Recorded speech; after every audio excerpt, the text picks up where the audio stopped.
হঠাৎ করে যখন ঘুরতে যাওয়ার কথা গাইস মাথায় আসে, বাড়ি থেকে বেরিয়ে পড়েছি না খেয়ে না আগে। খিদে পেয়েছে কি বলবো, একটা হোটেলে গিয়ে খাওয়া দাওয়া করলাম। আমি খাইনি কারণ আমি না মানে মাছটা খুব একটা পছন্দ করি না, তাই আমি খাইনি, শুধু অমলেটই খেয়েছি। আর বাইরে দেখতে পাচ্ছ কি পরিমাণে বৃষ্টি, রাস্তাঘাট পুরো ভিজে গেছে।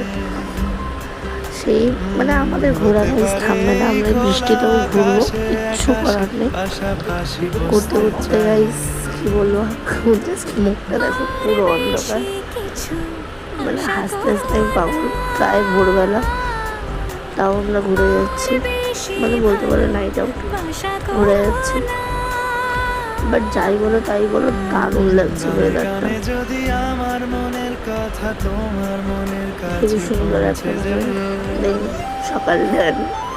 বাট দেখতে পাচ্ছ কি করবো, কপাল খারাপ থাকলে।